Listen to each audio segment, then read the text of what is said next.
So we move on to the third case, lightly damped. तो lightly damped case करने से पहले आपको सॉल्यूशन क्लियर होना चाहिए. सॉल्यूशन आपके पास क्या था? Solution was x equals to exponential minus B T, a1 exponential, ये अंडरूट में आपके पास B square minus omega not square T साथ में, और फिर a2 एक्सपोनेंशियल माइनस, यहाँ प्लस था यहाँ माइनस है, B square minus omega not square under root into T. अंडरूट में सिर्फ क्या है? B square minus omega not square. अभी तक हमने क्या कंसिडर किया था? बी स्क्वायर या तो ओमेगा नॉट स्क्वायर से बड़ा था या स्लाइटली आपके पास ज़्यादा था या तकरीबन बराबर था. उन सभी केसेस में जब आपने बी स्क्वायर को ओमेगा नॉट स्क्वायर से बड़ा कंसिडर किया या थोड़ा सा बड़ा कंसिडर किया तो आपके पास ये वाली term B square minus omega not square क्या थी? पॉजिटिव थी. तो मैंने तब बोला था कि हम बिल्कुल नहीं छेड़ेंगे, उसका मतलब अब आपको क्लियर भी हो जाएगा. तो अब आपके पास तीसरे केस में क्या है? B square omega not square से कम है. B square is less than omega not square which is the lightly damped case, क्योंकि डैम्पिंग वाला फैक्टर इसकी नेचुरल ऑसिलेशन जो है उस पर क्या है? कम है. मतलब नेचुरल ऑसिलेशन वाला फैक्टर क्या है? डोमिनेट कर रहा है इस वक्त. डैम्पिंग वाला डोमिनेट नहीं कर रहा है. डैम्पिंग है लेकिन बहुत ज़्यादा नहीं है, इसीलिए इसको लाइटली डैम्प्ड केस में डाला गया है, कंसिडर किया गया है. तो इसमें करेंगे क्या? तो जब आपके पास B square less than omega not square होगा तो ये वाली खुद टर्म क्या हो जाएगी? नेगेटिव. और नेगेटिव अंडरूट के अंदर, मतलब हम डील कर रहे हैं under root B square minus omega not square के साथ. जब हम इसके साथ डील कर रहे हैं और B square less than omega not square है, तो अब आप प्रोसीड कैसे करोगे? अब आपके पास B square minus omega not square is negative, तो इस अंडरूट के अंदर जो टर्म है उसको पॉजिटिव बनाने के लिए हम क्या करेंगे? माइनस साइन कॉमन लेंगे और इसको लिखेंगे omega not square minus B square. ना omega not square B square से बड़ा है तो ये वाली term omega not square minus B square ये क्या होगी? पॉजिटिव. लेकिन नेगेटिव साइन हम बाहर निकाल चुके हैं. तो अंडरूट के अंदर आपके पास नेगेटिव साइन आ गया और -1 की टर्म्स में आप कह सकते हैं. तो आपके पास क्या बनेगा? ये आयोटा. तो इट विल बी -1 का अंडरूट का क्या? आयोटा. बाकी टर्म अंडरूट के अंदर ही. तो iota under root omega not square minus B square. और इस पूरी टर्म को omega not square minus B square under root को हमने ओमेगा नॉट डैश कंसिडर किया है. तो अब आयोटा साथ में आ चुका है, पहले नहीं है. क्यों? पहले दोनों केसेस में B square omega not square से बड़ा है, खुद ही पॉजिटिव था, तो आयोटा आने का कोई चांस नहीं था, मतलब इमेजिनरी. तो इसमें आयोटा आपके पास है और जैसे आप इसको अपने सॉल्यूशन में सब्स्टिट्यूट करेंगे, आपके पास सॉल्यूशन क्या था? Exponential minus B T a1 exponential under root this, और ये आपके पास क्या बन चुका है? आयोटा की टर्म में क्या बन चुका है आपके पास? It is iota omega not dash और टी साथ में आएगा तो क्या बनेगा? a1 exponential iota omega not dash into T plus a2 exponential minus इसका अपना iota omega not dash into T. तो आपके पास सॉल्यूशन क्या बन जाएगा? That will be exponential minus B T, ठीक है, a1 एक्सपोनेंशियल आयोटा, ये omega iota omega not dash ये वाली टर्म आ गई इंटू टी, और a2 एक्सपोनेंशियल माइनस फिर वही iota omega not dash into T. अब एक्सपोनेंशियल आयोटा थीटा क्या होता है? Cos theta plus iota sine theta, और exponential minus iota theta cos theta minus iota sine theta. तो अब ये टर्म कॉस और साइन में कन्वर्ट हो जाएगी, हाइपरबोलिक नहीं, ठीक है. इस केस में हाइपरबोलिक नहीं बनेंगे, इसमें सीधा कॉस और साइन की फॉर्म में बात होगी. तो एक्सपोनेंशियल आयोटा थीटा यहाँ भी थीटा क्या बन जाएगा? Omega not dash into T cos theta plus iota sine theta. Theta यहाँ omega not dash into T है. उसी तरीके से यहाँ अगर बात करें तो cos theta minus iota sine theta, मतलब ये कॉस और साइन में कन्वर्ट हो जाएगा. अब जैसे ही होगा तो देखिए cos omega not dash cos omega not dash, इसके साथ अगर पहले वाले के साथ देखें तो A1 मल्टीप्लाइड है, दूसरे के साथ देखें तो A2 मल्टीप्लाइड है। तो cos omega not dash common आ जाएगा और यहाँ से A1 ये, यहाँ से A2 ये, तो A1 plus A2 cos omega not dash into T. ठीक है, ये पहली टर्म बन गई। दूसरी में देखिए sign omega not dash T, sign omega not dash T, ये हमने पहले से बाहर निकाल दिया। और यहाँ देखिए आयोटा A1 और यहाँ आयोटा A2 नेगेटिव साइन के साथ, तो हम आयोटा बाहर निकाल चुके हैं, आयोटा दोनों में है, आयोटा यहाँ भी है, आयोटा यहाँ भी है, आयोटा कॉमन आ गया। यहाँ से A1 आया और यहाँ से A2 नेगेटिव साइन के साथ मल्टीप्लाई होके माइनस A2 आया। तो अब आपके पास ये वाली जो सॉल्यूशन है वो ये अपनी फॉर्म ले लेगा।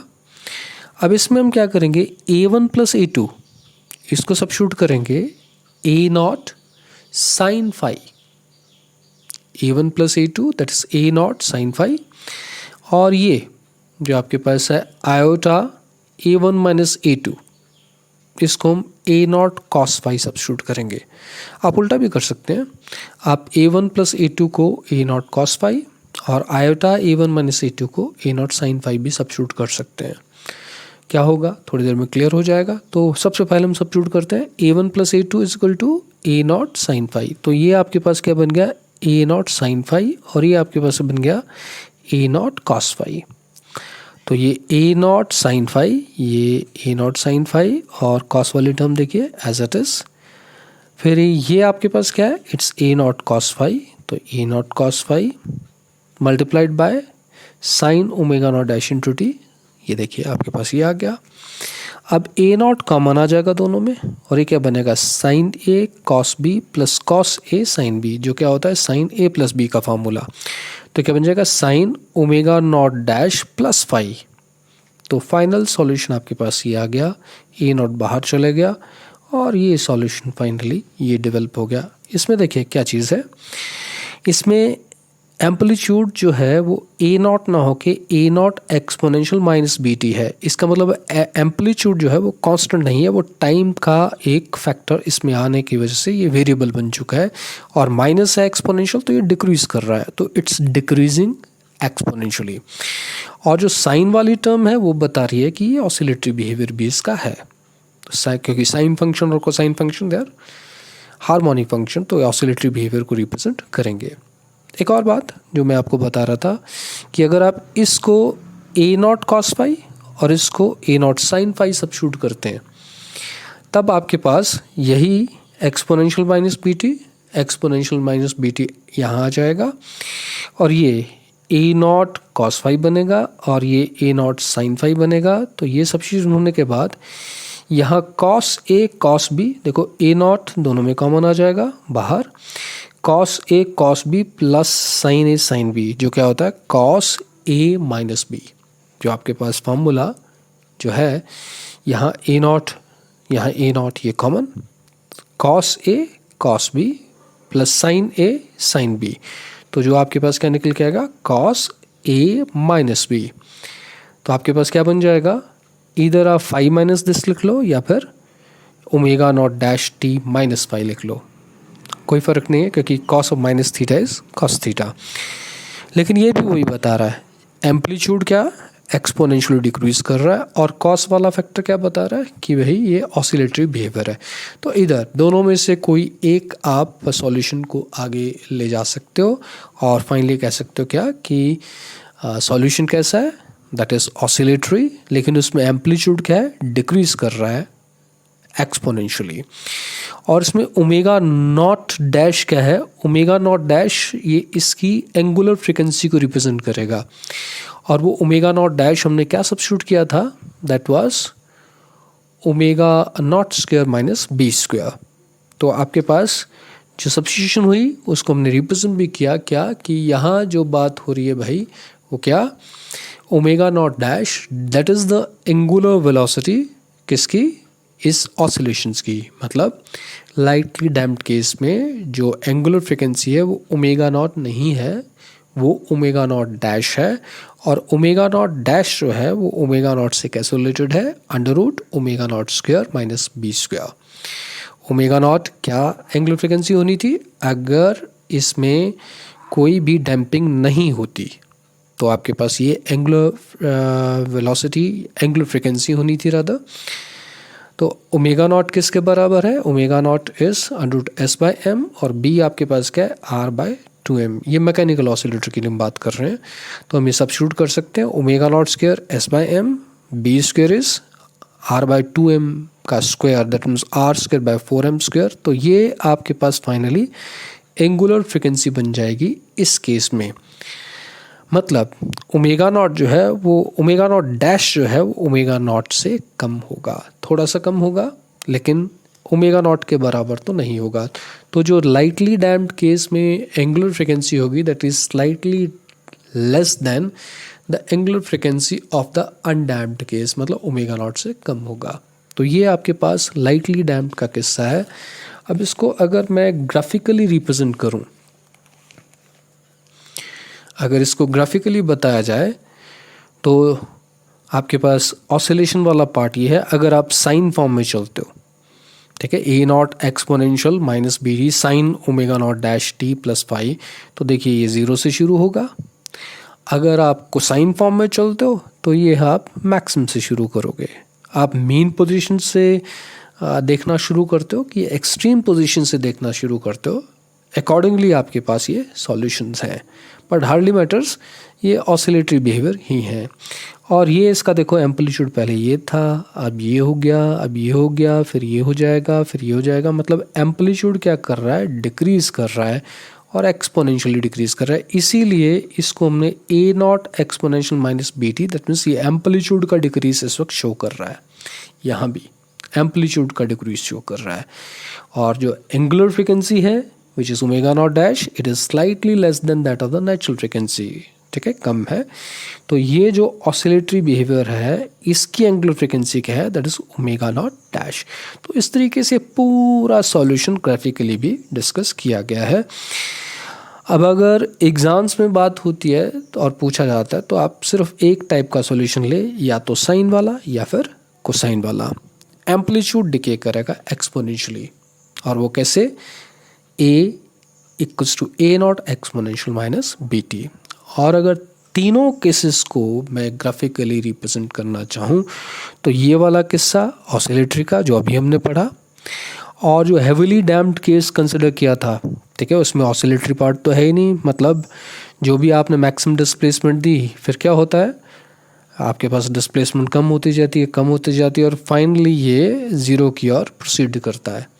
ये आपके पास हैवी डैम्पिंग में भी और ये आपके पास लाइट डैम्पिंग में भी। ये एम्पलीट्यूड नहीं है, ये अलग है, ठीक है। पिछले के यहाँ जो बताया ये सिर्फ लाइटली डैम्प्ड केस को बताया हमने, यहाँ जो सिर्फ लाइटली डैम्प्ड केस को बताया।